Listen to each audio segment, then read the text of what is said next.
Hello everyone, my name is Patrick Ryan, and today we're talking about the 12-inch Vortex snare practice pad by Prologix. So sticks up, shut up, and grab your coffee.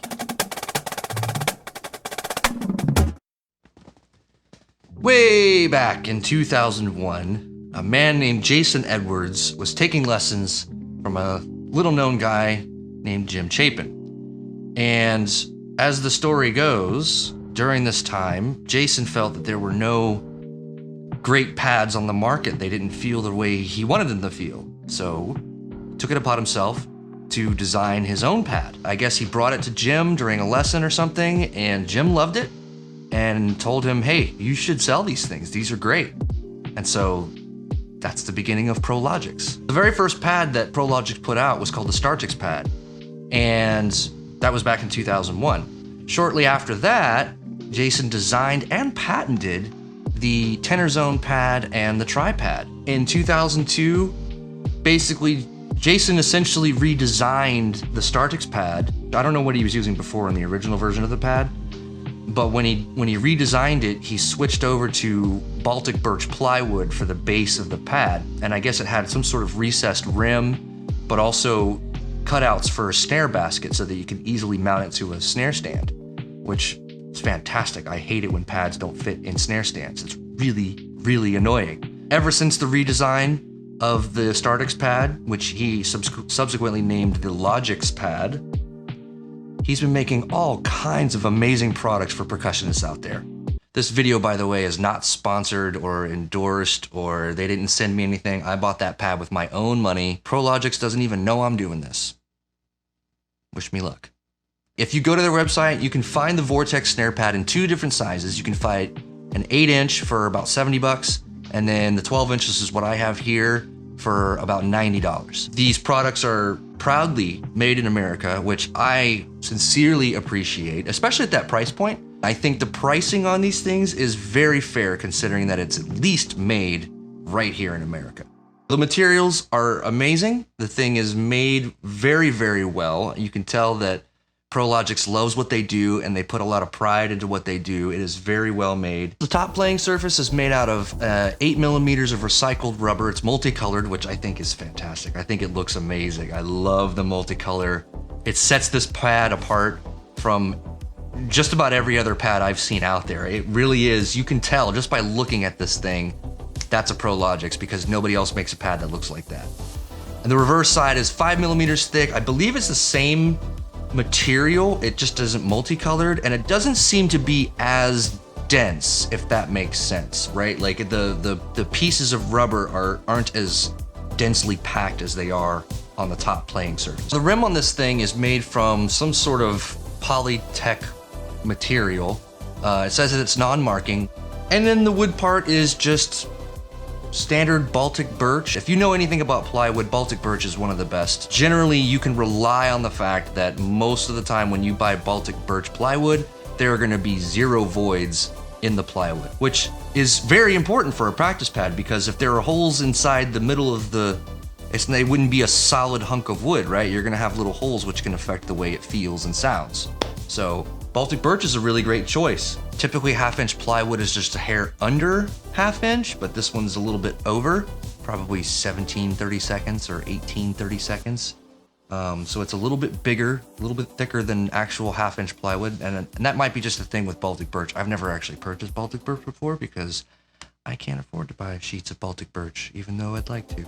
The overall thickness of the pad, from the very bottom all the way to the top of the rim, it's about 1.25 inches thick, which is actually great. It's a nice slim pad. If my scale is correct, the weight I got on this is about 4.5 pounds. So it's got some heft to it, which I appreciate. These dimensions are fantastic, especially for people who travel a lot or are in school and they need to take their practice pad everywhere they need to go. Drum corps people, I'm looking at you. It easily fits into a decent normal sized backpack, and at 4.5 pounds, it doesn't break your back when you're carrying it around. All right, let's go see how this thing sounds. This is the old school FSPRs. They've got some tape on them. They're a little heavy. They're nice and dense, high pitched, pretty closely matched.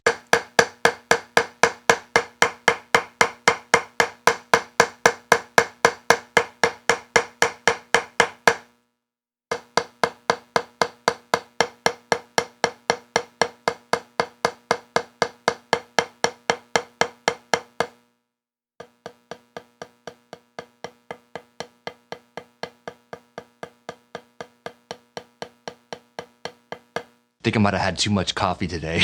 Those quiet ones are pretty rough. Let's hear what it sounds like when I play at the edge.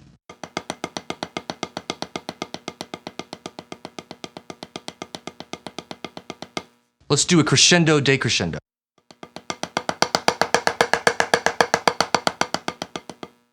Not bad. Let's see.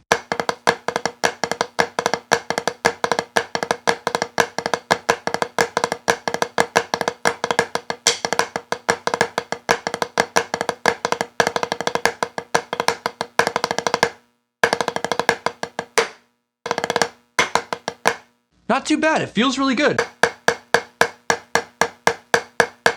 I like how squishy it is. It doesn't feel like a stone. It doesn't feel like concrete. It doesn't feel like a plank of wood. Yeah, it feels like it's just the right amount of squish. I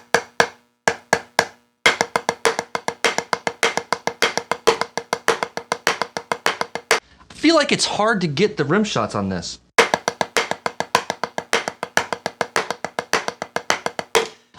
So for me, I don't know about you, but for me, rim shots are both sound and as much as they are feel. So it feels very different when I hit a rim shot on a regular drum.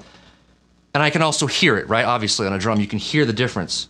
With this, I don't immediately know, right? Like that right there. That could have been... That's me trying to hit a rim shot, and this is me just hitting the rim. That's like... I find it difficult to find the rim shots on this.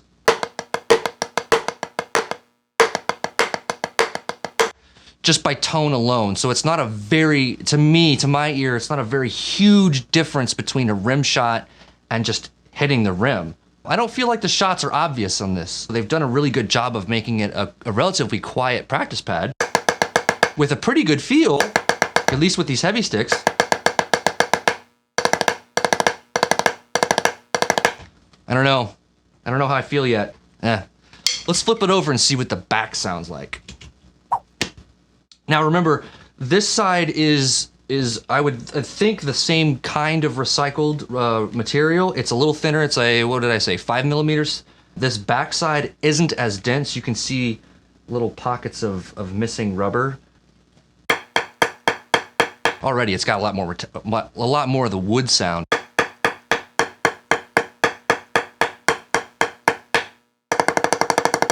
Oh, that's interesting.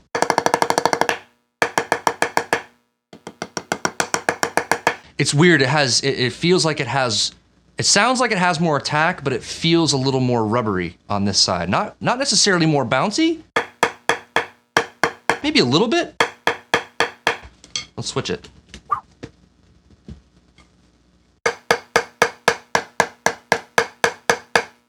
Yeah, this side feels squishier, which makes sense because it's thicker. And yeah, just barely less squishy.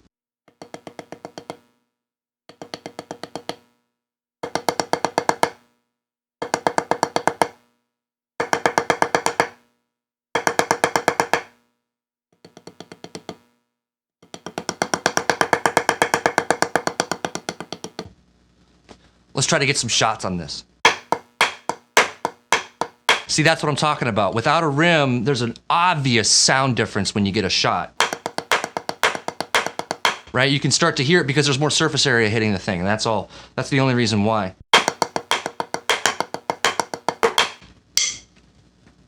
I don't know. I feel more confident with shots on the back side because there's a huge sound and feel difference. But on the other side, this side with the rim, there's not a huge difference that I can tell. At least with these sticks, I can't seem to feel confident in nailing a shot every single time. But other than that, it feels really good. It sounds pretty good. I mean, if you like a little more of a, it's got more of a less of a wood sound and more of a rubber sound, if that makes sense. And I think that's only because the wood is so thin. It's only about a little over a ½ an inch by my measurement. Okay, let's move on to the Innovative Percussion A7Xs. These are great sticks. I picked them up because I like IP1s and I wanted something similar to that for my drum set stuff. And these are as close as I could find from Innovative Percussion. I like that brand. that are roughly the same diameter, thickness, and length. Also, length is a big issue for me. I don't like short sticks, so these are pretty long, and I like that about them. The taper's a little longer than a IP1, but the beat is very similar. So we should get a very similar sound to what an IP1 would sound like. So if you're using just general snare drum sticks for beginners or concert sticks, this will be a pretty close analogy to that. But it also is all close to a 5B or something like that. So here's what that sounds like. That's loud. Here's medium. Here's quiet in the center. How about at the edge? Jittery. Coffee. Too much coffee. Whew. Too much coffee.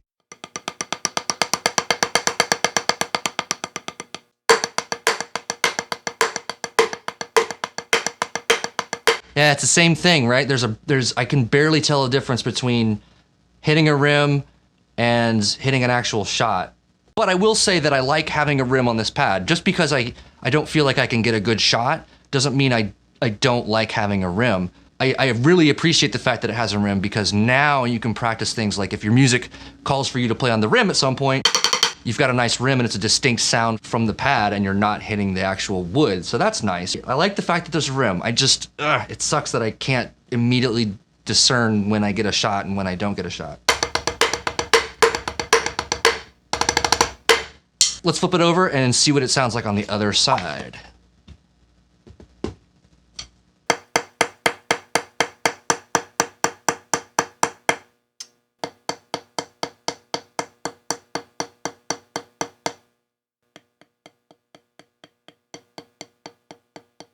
Man, you can really hear the coffee in those quiet ones. Wow. Obviously, I can nail shots on this because there's a sound difference and a feel difference, an obvious sound and feel difference. Let's see what it feels like to play on my lap. See if that has any difference in the way it feels. Because right now, it feels really good. I don't know, I just wish it had a little more... I wish it wasn't as squishy. I mean, even the reverse sides is a little more squishy than I prefer. Maybe if the wood was thicker, right? If this was instead of 1/2 inch, it was a little bit thicker, like maybe closer to an actual inch or 3/4, that might make a difference. But if you do that, then you're gonna add more thickness to the overall thing, and I like the portability of it. Even though it's 12 inches in diameter, it's very portable. It's not hefty at all. Like, I mean, if you've got a Beetle pad, it's, you know,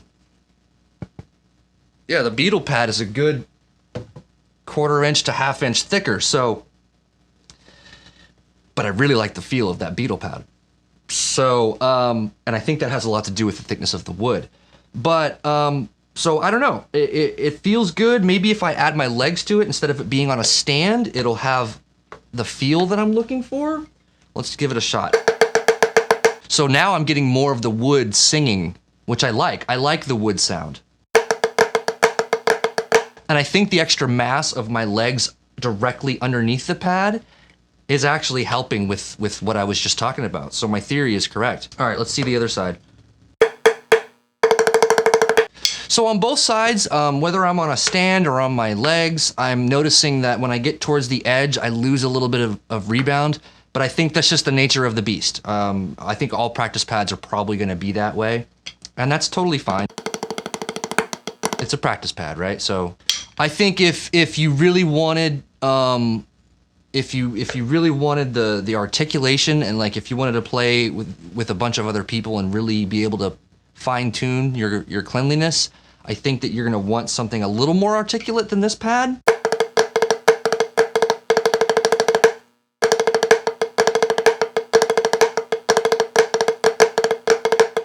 And I think the reason why, I don't know, maybe this less dense rubber, maybe if this rubber was the same as the one on the other side, but it was still only 5 millimeters thick, maybe you might get more articulation with less rubbery feel. This one just doesn't feel as... I don't feel as much of the wood as I think I would with the considering the thickness of this rubber, if that makes sense. And it's not as articulate as you would think by flipping it over, right? Like, this is arguably more articulate because I'm hearing more of those high-end sound of the bead, right? Sure, I hear a little more wood on this side, but it's a muted wood, and I don't hear as much of the bead anymore. But on this side, I hear more of the bead and less of the wood. That's the other thing. If you want it to be super articulate, you can pick up on things like if you're getting too closed in your flams, right? Distance between your grace note and your primary note should be easily discernible, right? And it's like playing clean with someone. If I was to play clean with someone on this pad, let's try to do it with myself.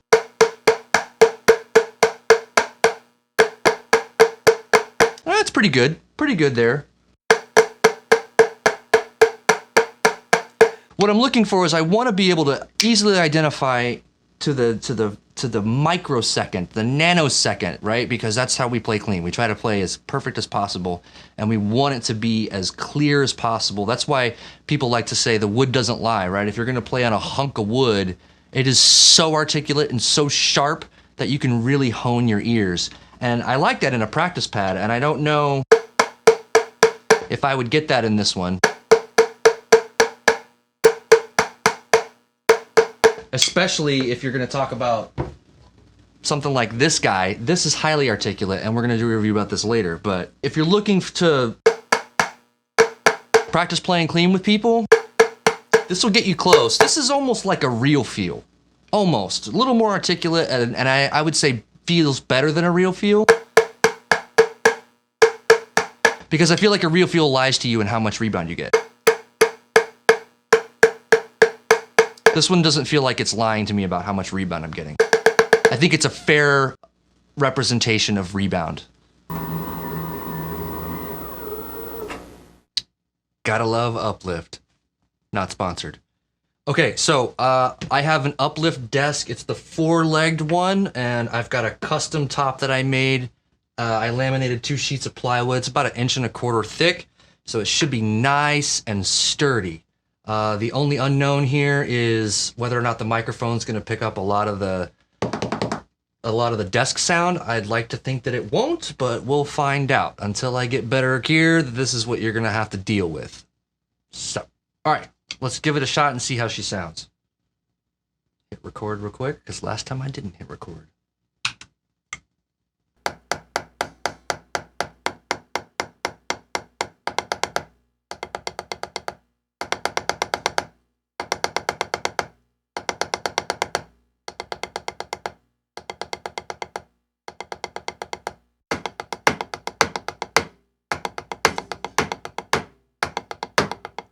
Yeah, still, I don't feel like I'm getting an obvious shot sound, and the feel is okay. Yeah, no, it still feels kind of dead. So you know how when you hit a rim, obviously hit a rim, it feels a little dead? It's the same with this. It still feels kind of dead. Shots have a feel to them. And I don't get a whole lot of that. Even on a table or my lap and a stand. Plays a little mushier, it feels less reboundy than it was on my lap, but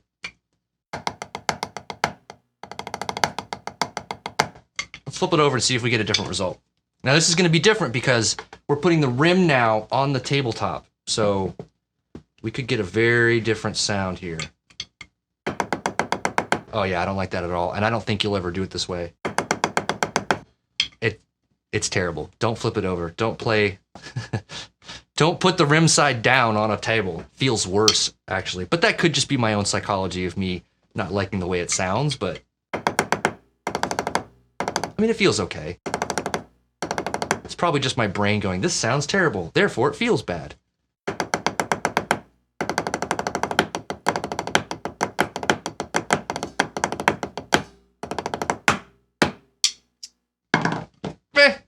So no, yeah, don't flip it around.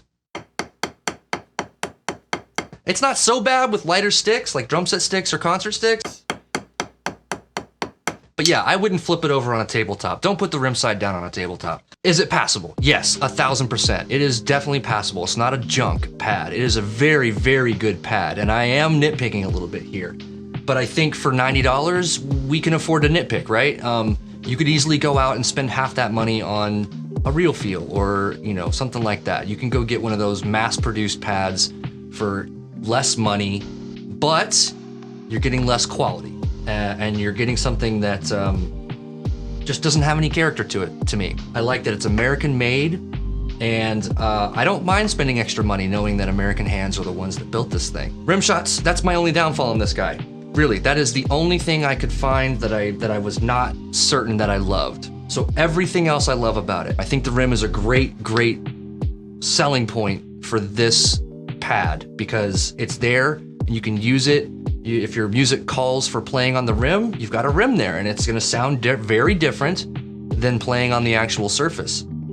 I also love the fact that the rim doesn't seem to be chewing up my sticks. You guys saw me going after it today. These are brand new A7Xs and I don't see any black marks on them. I don't really see any dents really either. I mean, you can see little marks of like possible dents, the beginning of dents. For the money, you are getting a lot of great things here and you're supporting an American business, which really you can't beat. If there's any other kind of content that you want to see from me that's drum related, definitely put a comment below. I'll be looking to get ideas for future videos. If you liked this video and you found it useful, go ahead and play an 8th note on the like button. If you did not like this video and you think I'm dumb, please play 2 8th notes on the dislike button. Hit the subscribe button, that'll help this channel out. It'll actually help every drum channel out because it'll just promote drums across the world. It'll help me, it'll help you, it'll help drummers all around the world.